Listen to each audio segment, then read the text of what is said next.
What is going on, everyone? Badger here. Should have liked and sub, and let's get into this. I have had an Xbox ever since I bought one to play the original Knights of the Old Republic, and I've played and bought every single generation since then, including the one back there, the Series X. Sorry, the newest one. That I rarely play anymore because PC is life. That being said, I still have Game Pass. In fact, I'm now grandfathered into the Game Pass where you have to now purchase it separately for console and PC, but I get it all one and the same because that's what I originally signed up for, and they don't want to get sued.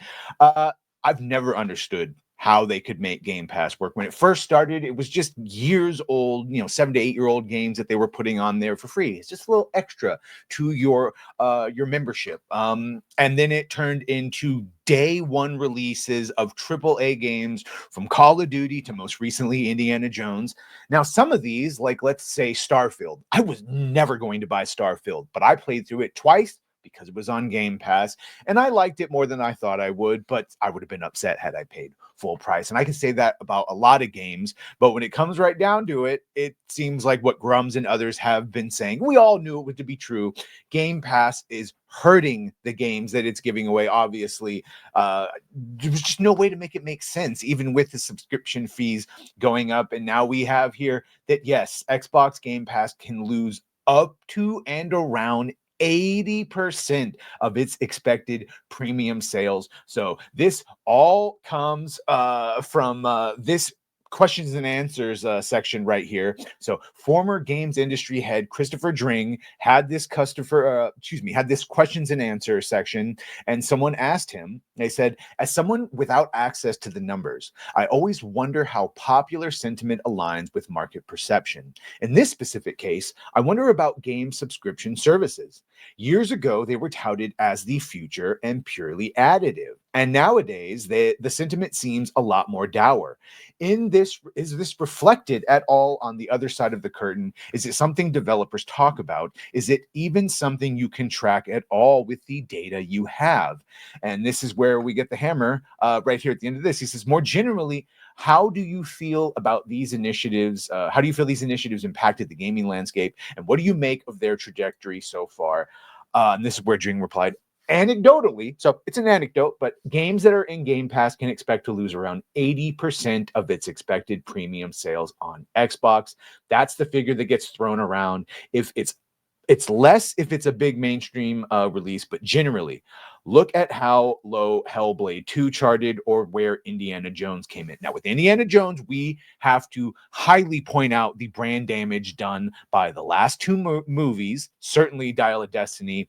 That is absolutely catastrophic. And then also it had Bethesda attached to it, which makes people go, ooh. And the real one was that Edwin, that dude with the shaved haircut, the pride flag shirt, and who said it was being made for a modern audience. He did the game a disservice. They did the game a disservice by having him with that image say the things he said at the time he said them. That 100% affected it. And then Starfield, yeah, Game Pass clearly hurt sales on those titles because instead of paying $70 to play Starfield, the hyped up space Skyrim, basically, people just played it for free on Game Pass. Even Indiana Jones, which I believe is going to be cited here later on as one of the successes, that took a lot of word of mouth and convincing to explain how good it was to get people to go buy it for full price, but a Game Pass subscription, 15, which it's just not going to do the job. You say, but if it's a game on multiple platforms, it can be beneficial. That surge in players on Xbox can have a strong impact on sales on PlayStation, for instance. So it's fine for PlayStation and PC for it to have, but it does not help Xbox, which would be the point if you were trying to do that. And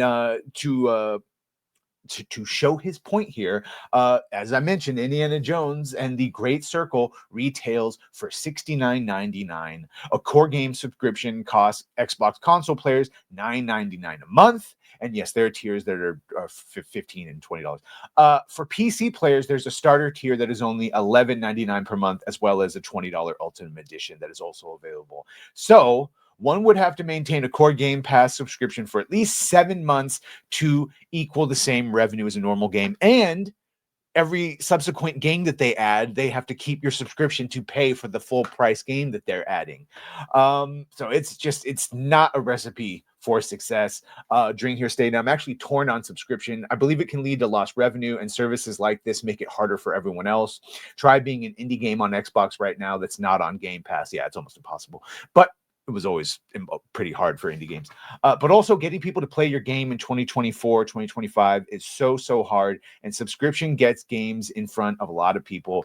We know the data that there are a lot of people that only play Call of Duty. And if some of those people decided to get Call of Duty this year via Game Pass, those very same people took the opportunity to play some other Game Pass games that they would not otherwise have played. I would have never played the Indiana Jones game had it not been for Game Pass.